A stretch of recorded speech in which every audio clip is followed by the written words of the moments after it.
Abra sua Bíblia no livro de Jeremias, capítulo 17. Livro de Jeremias, capítulo 17.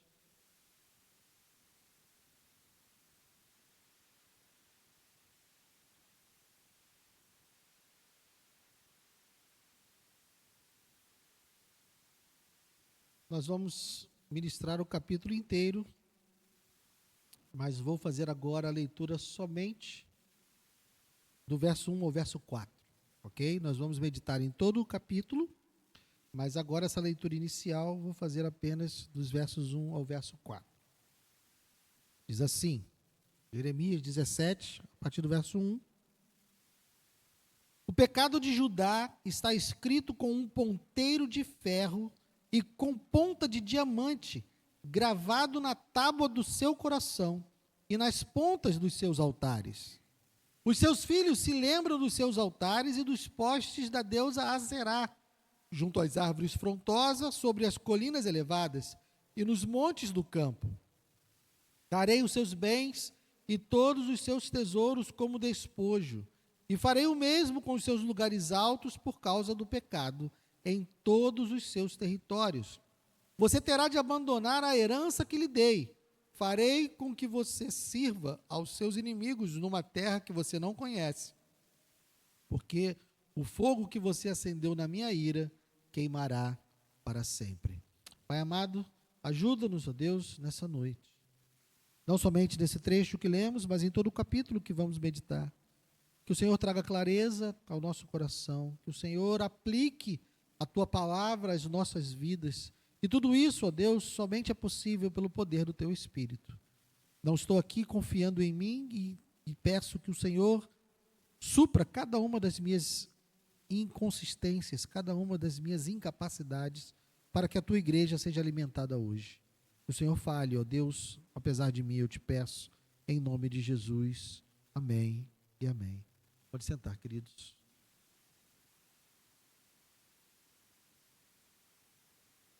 Até aqui nós temos visto Jeremias expondo a idolatria de Judá. Jeremias expondo como Judá quebrou a aliança do Senhor e como está diante de um julgamento inevitável vindo da parte de Deus. Vimos que Deus não tem prazer nesse julgamento, não tem prazer nesse juízo, mas ele precisa executar esse juízo por conta da sua própria natureza, porque senão ele não seria justo. Em vários momentos até aqui nós vimos Deus dizendo: posso eu não punir essa nação? Posso eu não vir com juízo sobre esse povo por conta das próprias atitudes desse povo?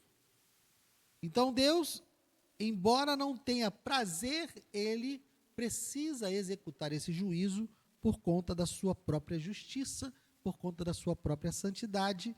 Então, ele está executando o juízo por conta também da sua fidelidade. No capítulo 17, então, que nós vamos ver hoje, ele aprofunda a natureza desse pecado. Ele vai nos mostrar como esse pecado está enraizado na natureza do próprio povo. Não é algo apenas externo, é algo que está gravado no coração do povo. É algo que está intrínseco às pessoas. E ele vai apresentar aqui esses contrastes entre um coração que obedece e um coração que não obedece. Vai fazer um contraste entre um coração que confia e um coração que não confia. Vai fazer esses contrastes e vai terminar esse texto falando do sábado, não apenas como um ritual, mas como um sinal de um pacto quebrado. Nós vamos ver isso em 4 movimentos. E o primeiro movimento é esse pecado inscrito no coração, que está no verso de 1 a 4 que nós lemos. Veja que Deus, no verso 1, vai dizer que o pecado de Judá está escrito com um ponteiro de ferro e com ponta de diamante gravado na tábua do seu coração e na ponta dos seus altares. Deus está dizendo que o pecado de Judá está gravado de maneira irreversível e irremediável no coração. Ele diz, foi com uma ponta de diamante, foi com um ponteiro de ferro. Era com isso que se talhavam as pedras. Aqui, Jeremias está fazendo uma clara alusão às tábuas da lei que foram entregues por Moisés lá em Êxodo. Na verdade, fica como trabalho de casa para você ler, paralelo ao capítulo 17 de Jeremias, leia em casa Êxodo, do capítulo 1 ao capítulo 34. É o episódio do bezerro de ouro.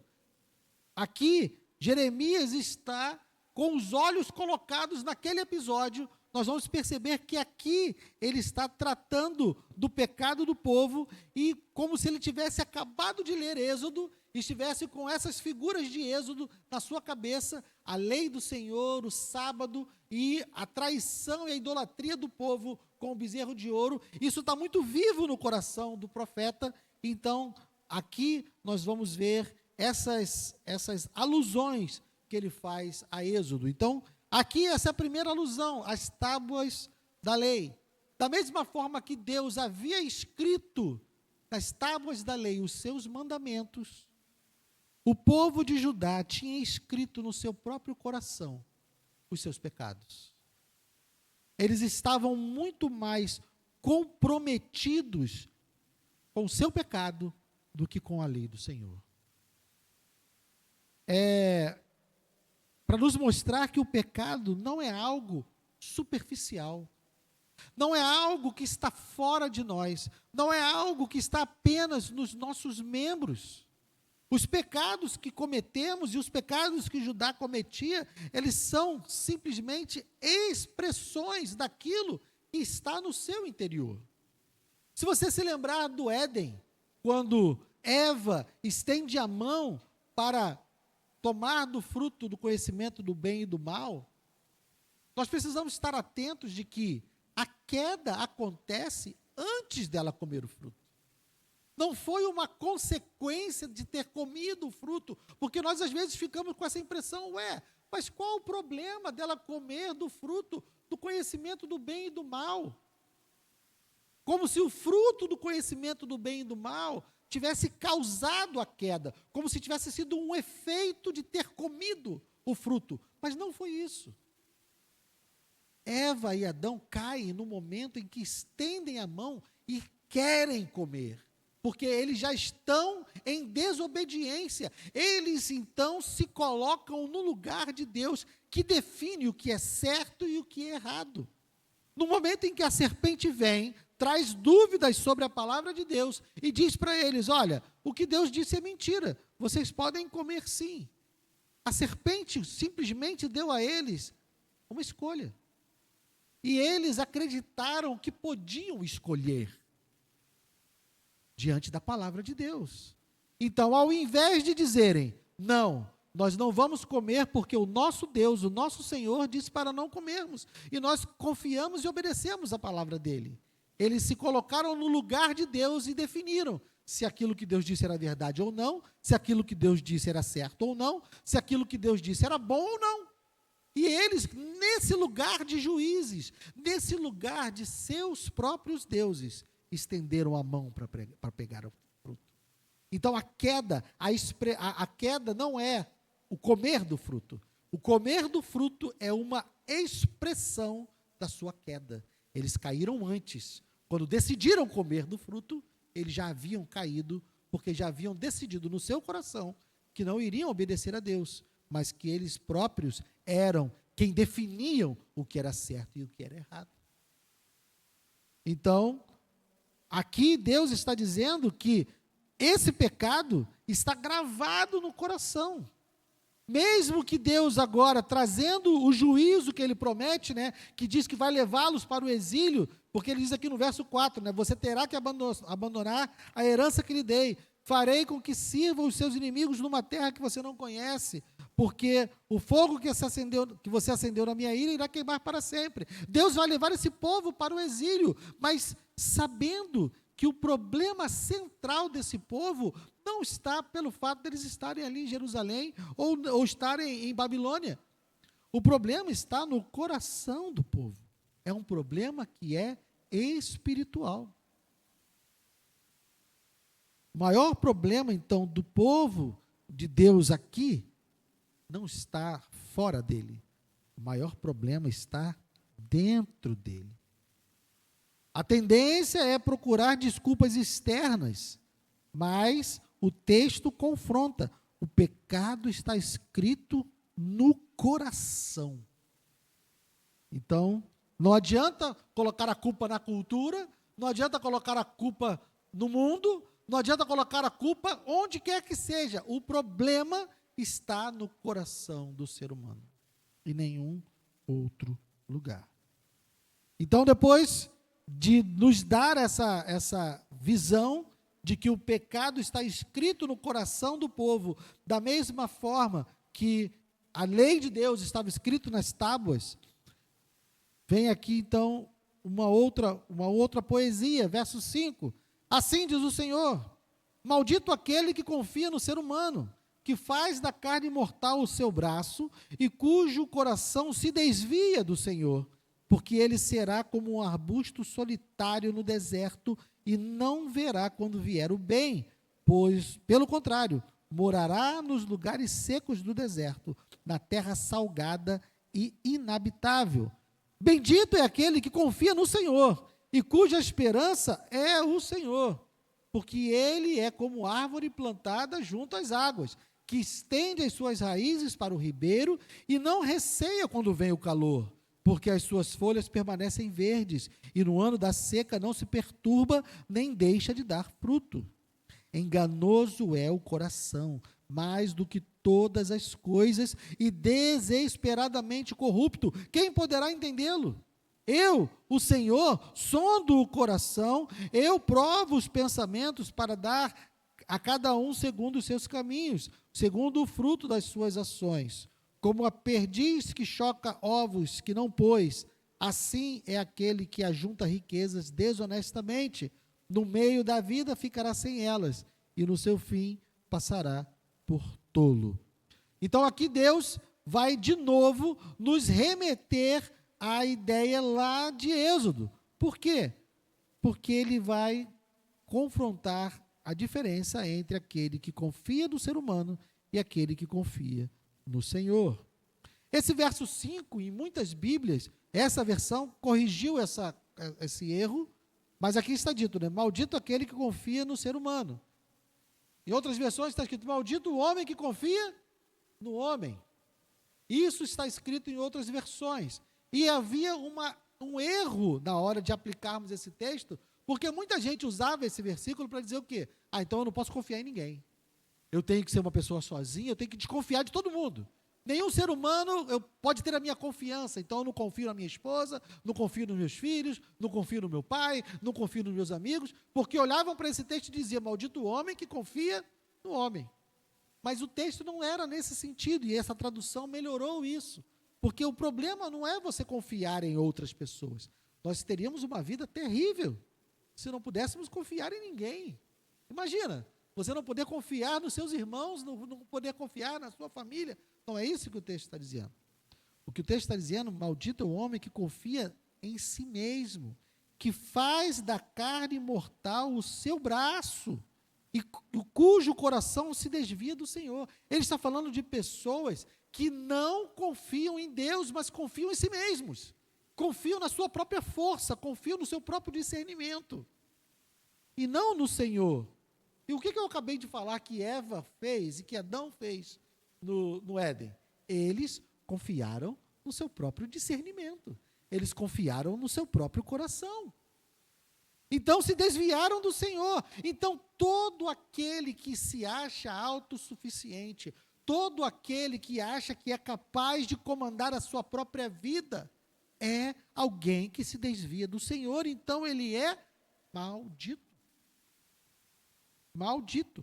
É como o ímpio do Salmo 1 que nós lemos no começo do livro, no começo do culto. Porque ele é como palha. Aqui ele usa outra analogia, né? Verso 6, porque ele será como um arbusto solitário no deserto. Pelo contrário, morará nos lugares secos do deserto, na terra salgada e inabitável. É a mesma coisa de dizer da palha a respeito dos ímpios. É uma vida de sequidão, é uma vida sem vida. Por quê? Porque confia em si mesmo, porque não confia no Senhor, não entrega a sua vida, não entrega o seu coração para confiar no Senhor. Então, em contrapartida, Deus, através de Jeremias, vai dizer: bendito aquele que confia no Senhor. Então veja que aqui é a confirmação daquilo que eu falei do verso 5. O verso 5 está em oposição ao verso 7. No verso 5 ele está dizendo que maldito é aquele que confia no ser humano, e no verso 7, bendito é aquele que confia no Senhor. Então a maldição está no fato de não confiarmos no Senhor, mas de confiarmos em nós mesmos. Então ele diz: bendito aquele que confia no Senhor e cuja esperança é o Senhor. Esse que tem esperança no Senhor é como o justo lá do Salmo 1, porque ele é como árvore plantada junto às águas, que estende as suas raízes para o ribeiro e não receia quando vem o calor, porque as suas folhas permanecem verdes, e no ano da seca não se perturba, nem deixa de dar fruto. Confiança no Senhor. Bendito é aquele que descansa e confia no Senhor. E ele alerta mais uma vez no verso 9: enganoso é o coração, mais do que todas as coisas, e desesperadamente corrupto. Nós devemos fugir dessa tentação, porque é uma inclinação nossa. Judá estava confiando em si mesmo. Judá estava confiando de que nada ia dar errado. Estava confiando de que Jeremias estava mentindo, que as profecias de Jeremias não iam se cumprir, achando que eles estavam vivendo de acordo com a vontade de Deus, mas não estavam. Eles confiaram no seu próprio coração. Eles confiaram nas suas próprias diretrizes e da sua própria maneira de adorar a Deus. Percebam que quando você for ler lá, Êxodo capítulo 31, quando Arão faz um bezerro de ouro, o nome que eles dão ao bezerro de ouro é Senhor. Eles deram o mesmo nome do Senhor para o bezerro de ouro. Porque na cabeça deles, eles estavam fazendo a mesma coisa. Mas se você confiar no seu coração, você tem grande chance de errar. Porque o nosso coração é desesperadamente corrupto e é enganoso. Então, ele dá essa advertência. Nós precisamos nos voltar para o Senhor e confiar nele. Porque no 10 ele diz: eu sou o Senhor, sondo o coração. Eu provo os pensamentos para dar a cada um segundo os seus caminhos, segundo o fruto das suas ações. Não adianta nós dizermos que estamos agindo em nome do Senhor ou por causa do Senhor, se nós não atentarmos para as palavras do Senhor. Se nós não estivermos de acordo com os ensinamentos do Senhor, fazendo aquilo que Ele manda e não fazendo aquilo que Ele proíbe, dando atenção à sua voz, para podermos, então, vivermos de acordo com o que Ele quer.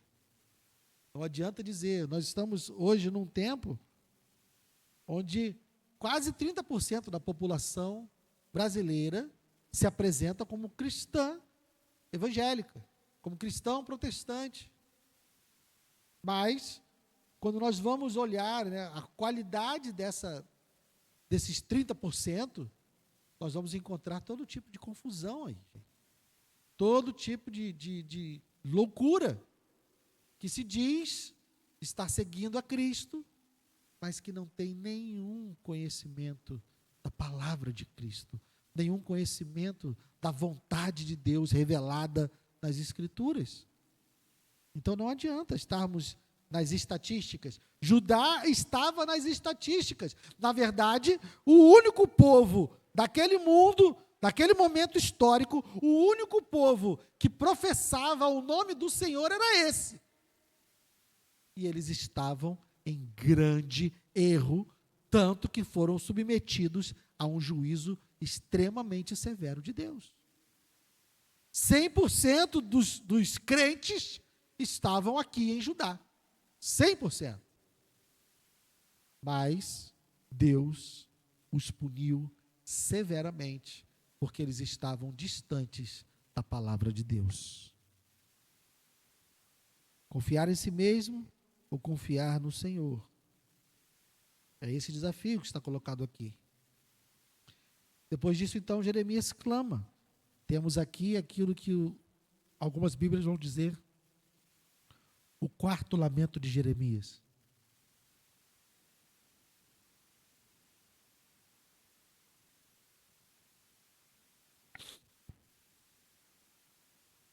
Verso 12: um trono de glória enaltecido desde o princípio é o lugar do nosso santuário. Ó Senhor, esperança de Israel, todos aqueles que te abandonam serão envergonhados. O nome dos que se afastam de ti será escrito no chão, porque abandonam o Senhor, a fonte de águas vivas. Cura-me, Senhor, e serei curado. Salva-me e serei salvo, porque tu és o meu louvor. Eis que eles me dizem: onde está a palavra do Senhor? Que se cumpra. Mas eu não me recusei a ser pastor seguindo-te.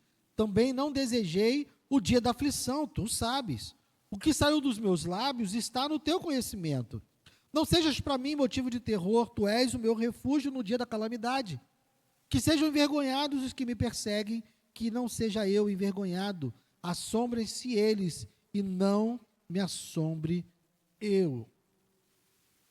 Jeremias declara, primeiro, louvor a Deus. Ele diz, o trono de glória é enaltecido. Ele chama o Senhor de esperança de Israel e reconhecem que todos os que o abandonam serão envergonhados. Reconhece que o Senhor é a fonte de águas vivas e que nele há vida. Depois ele volta e clama. Ele clama ao Senhor: Senhor, cura-me e serei curado, salva-me e serei salvo. Ele declara também dependência do Senhor. Vejam que é uma confissão da própria fragilidade. Ele pede proteção em meio ao povo rebelde. Ele diz que o povo duvida da profecia. Verso 15. Onde está a palavra do Senhor? Que se cumpra. É como se ele estivesse dizendo, você não está dizendo que vai vir um povo do norte e vai invadir aqui? Você não está dizendo que nós vamos ser levados cativos? Cadê? Cadê essa palavra? Lembre-se que, como eu falei lá no início da nossa série, que o livro de Jeremias ele não está escrito de maneira cronológica. E algumas profecias que nós já vemos aqui, dá-nos a entender que a destruição já aconteceu.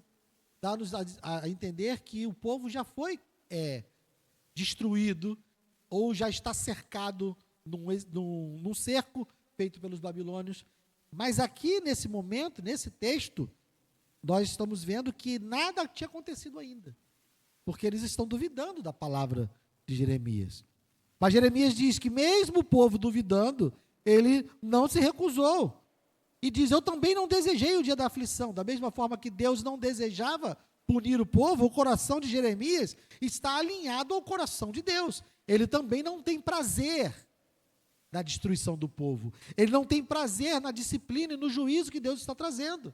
Mas o que saiu dos meus lábios, final do verso 16, está no teu conhecimento. Jeremias reconhece a sua fidelidade também diante de Deus, ao falar apenas o que Deus mandou. Então, nós temos aqui uma demonstração do que é uma fé verdadeira. Uma fé no Senhor é uma fé que clama e que depende. Uma fé que reconhece que é o Senhor que é a fonte de todo bem, que reconhece que é o Senhor que nos sustenta em meio a toda dificuldade. A fé que nos conduz é uma fé que depende e clama. Nós não somos autossuficientes. Jeremias está declarando aqui a sua dependência. O seu clamor e o seu louvor demonstram que ele depende do Senhor, em total oposição ao ser humano que confia no ser humano. Jeremias está aqui declarando que ele é como aquele bendito que confia no Senhor. É assim que deve ser a nossa vida. Uma vida de que quando está em apuros, clama ao Senhor. Uma vida de quem, quando se vê em uma situação difícil, clama ao Senhor. Uma vida que confia no Senhor para todas as coisas. Essa é uma vida de fé. Uma vida que depende do Senhor. A oração de Jeremias, então, é um modelo para nós.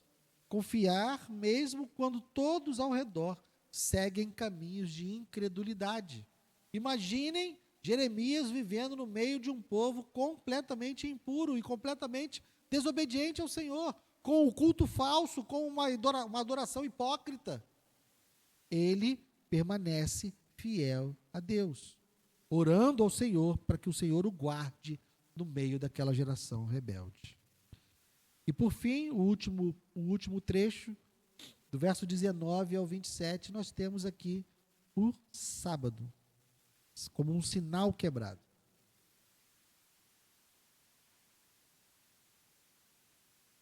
Assim me disse o Senhor: vá e fique junto ao portão do povo, pelo qual entram e saem os reis de Judá. Depois vá também a todos os outros portões de Jerusalém e diga a todos: escutem a palavra do Senhor, vocês, reis de Judá, e todo Judá, e todos os moradores de Jerusalém que entram por esses portões. Assim diz o Senhor: para o próprio bem de vocês, tenham cuidado de não levar cargas no dia de sábado, nem de introduzi-las em Jerusalém pelos portões.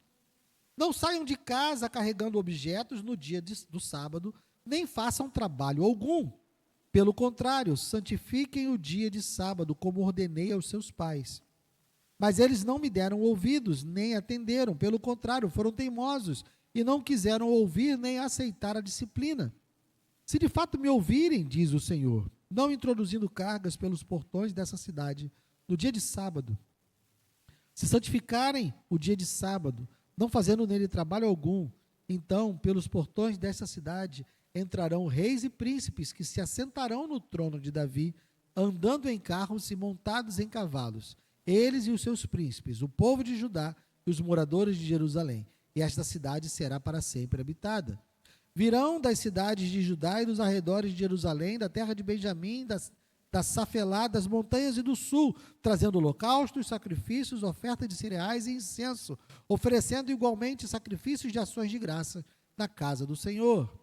Mas, se não me ouvirem, e por isso não te santificarem o dia de sábado, e carregarem alguma carga, quando entrarem pelos portões de Jerusalém no dia de sábado, então porei fogo nesses portões. O fogo queimará os palácios de Jerusalém, e não se apagará. Irmãos, ao invocar o sábado aqui, muito mais do que aquele descanso físico, de descansar no sábado, o que está sendo invocado aqui é a marca da aliança. De novo, quando você for ler lá Êxodo capítulo 31 a 34, você vai ver que Deus coloca o sábado como um sinal de aliança, como um termômetro. Na medida em que se guarda o sábado, o povo declara que confia no Deus que sustenta ele, mesmo sem ele trabalhar.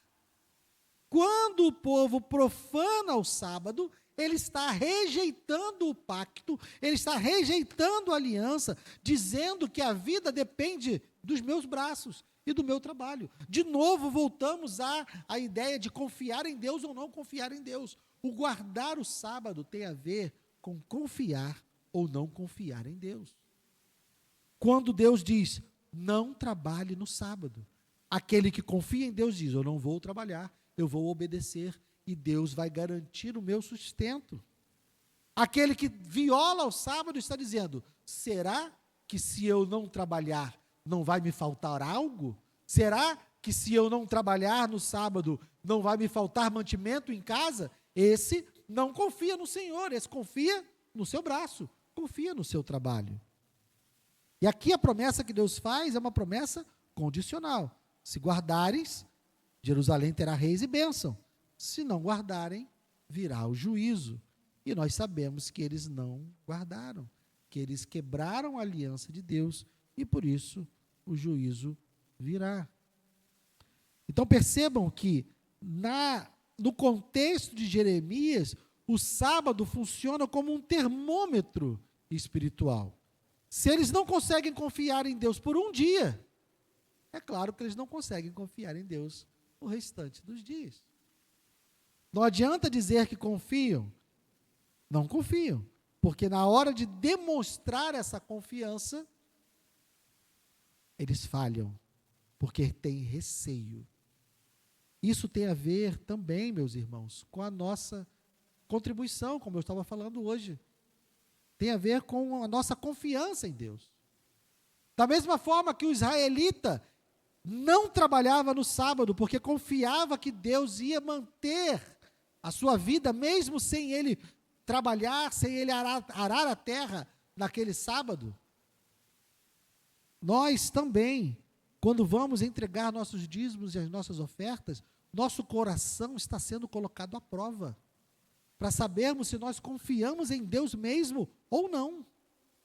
Porque quando nós retraímos a nossa mão de contribuir, achando que se eu der, se eu contribuir, vai faltar, nós também estamos declarando que nós não confiamos em Deus.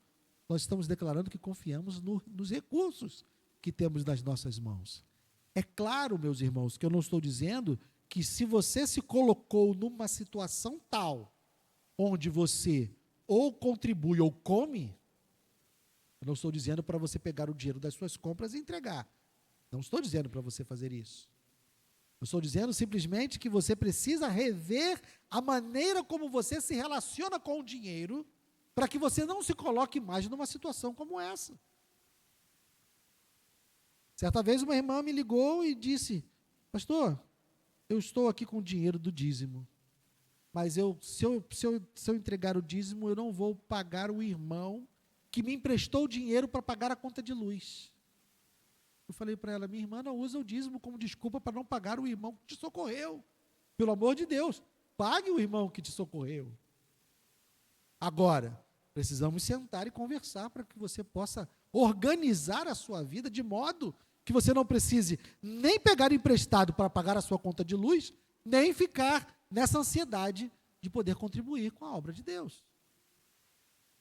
Mas o sábado tinha a ver com confiança, tinha a ver com descansar em Deus e não nas suas riquezas. Descansar em Deus e não nas suas capacidades. A nossa entrega hoje ao Senhor de dízimos e ofertas também está relacionada em descansar em Deus.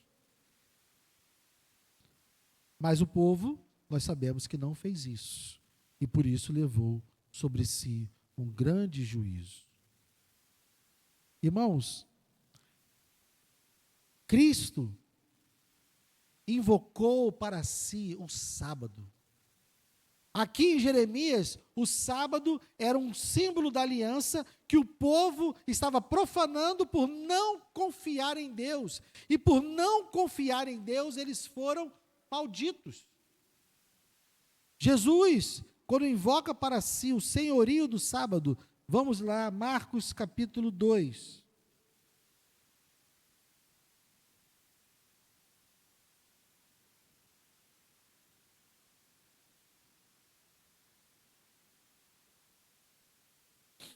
Marcos capítulo 2, verso 28.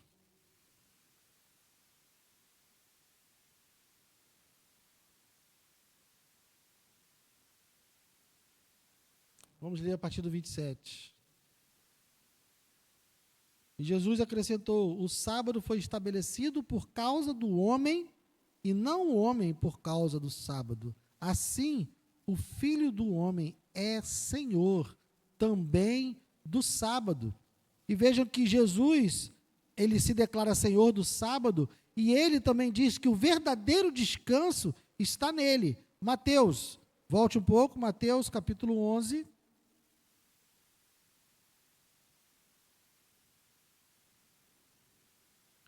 Mateus capítulo 11, versos 28 e 29.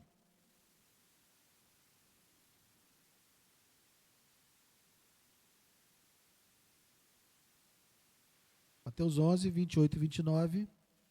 Venham a mim todos vocês que estão cansados e sobrecarregados, e eu os aliviarei. Tomem sobre vocês o meu jugo e aprendam de mim, porque eu sou manso e humilde de coração. E vocês acharão o quê? Descanso para a sua alma.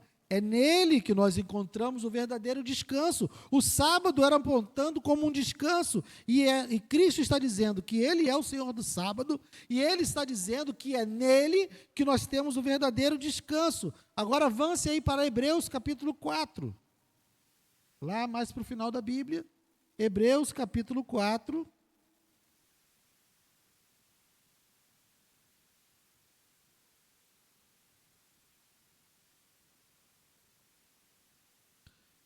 verso 9 e 10.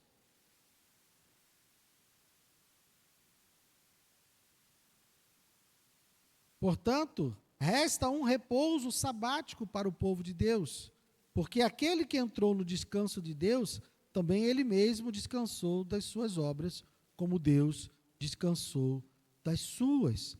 Em Cristo, quando nós estivermos definitivamente na eternidade com Cristo, nele nós temos um descanso definitivo que só se encontra por meio da obra consumada de Cristo.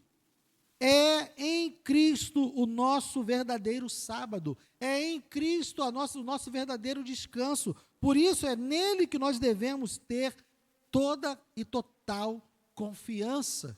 Cristo é o nosso sábado.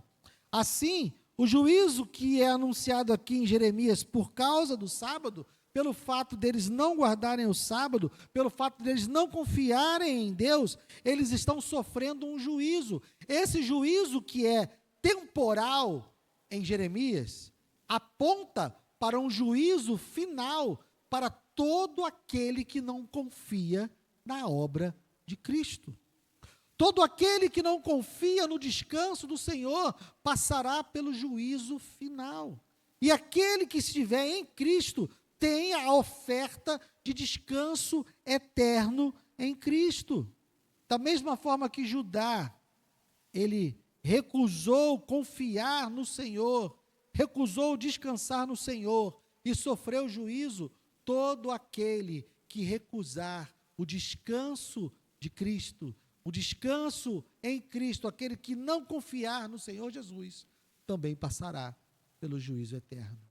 E da mesma forma que ele prometeu lá, que aqueles que guardassem o sábado teriam um destino glorioso em Jerusalém, receberia reis e seria abençoada, todos aqueles também que descansarem em Cristo, que confiarem em Cristo, entrarão pelas portas da Nova Jerusalém e viverão a bênção de Deus.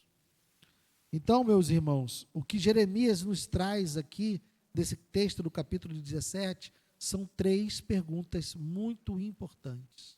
Primeira, o que está escrito em nosso coração? Segunda pergunta, em quem nós temos confiado? E terceira pergunta, onde nós buscamos descanso? Israel tinha escrito no seu coração os seus próprios pecados. Israel confiava no seu próprio braço. Israel não descansava no Senhor. Por isso, sofreu juízo. Então, diante dessas 3 perguntas, sabendo que Judá falhou nessas 3 áreas e por isso sofreu, nós não devemos pensar nisso como um relato histórico distante de nós, porque essa realidade, essas tentações também estão diante de nós. O nosso coração também é enganoso. A nossa tendência natural também é confiar em nós mesmos, é confiar na força do nosso braço.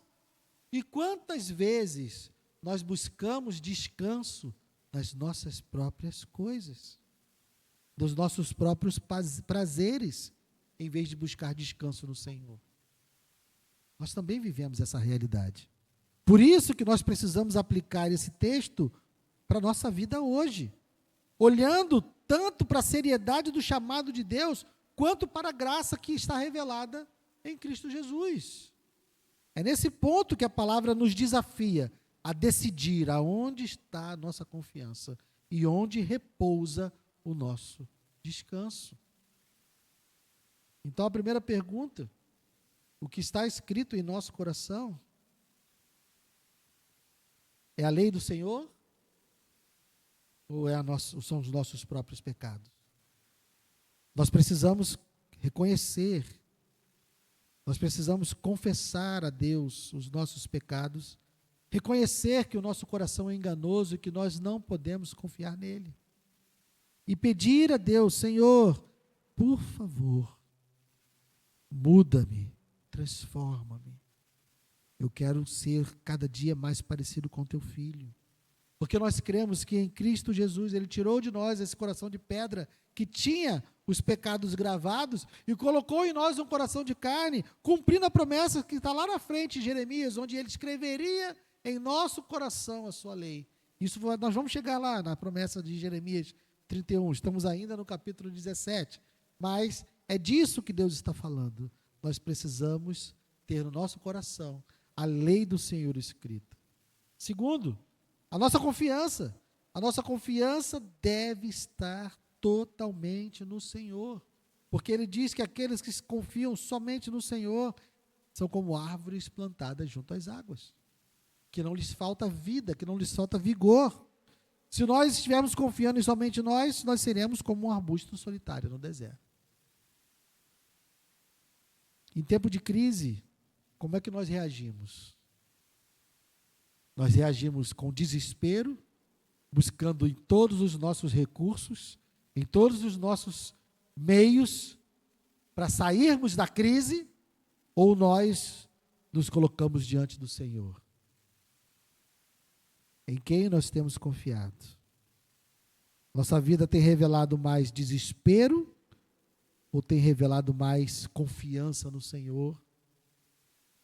É isso que precisamos saber. E por fim, onde nós temos buscado descanso? O sábado aqui em Jeremias é um símbolo poderoso. Ele não era apenas um dia de folga, era um dia onde se descansava porque se confiava no Senhor. Porque eles dependiam, era de Deus. Eles não dependiam das chuvas, eles não dependiam de arar a terra, eles não dependiam do seu trabalho, da sua saúde, eles dependiam de Deus. Por isso eles podiam descansar no sábado.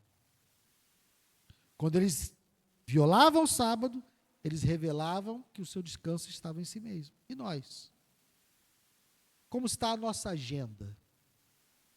Como está a nossa vida? Estamos correndo atrás do nosso próprio sustento, de modo que não temos nem tempo para Deus? Estamos tão envolvidos em nos sustentar que não temos tempo para Deus? Porque se nós estamos correndo atrás das nossas próprias soluções, negligenciando a confiança e o descanso no Senhor, nós estamos violando o sábado e estamos declarando que não confiamos no Senhor.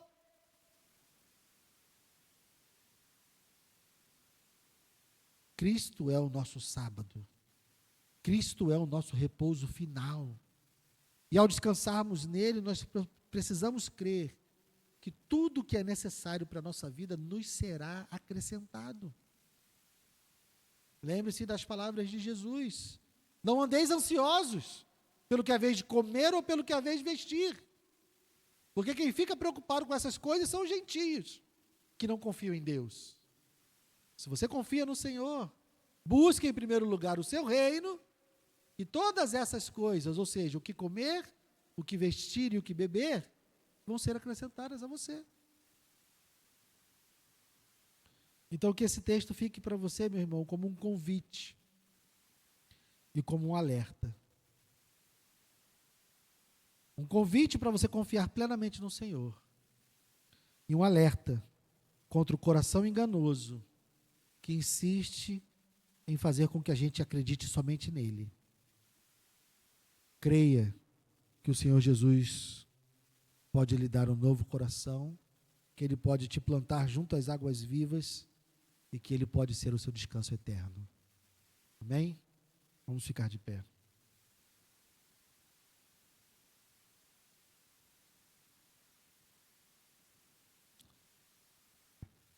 Obrigado, meu Deus.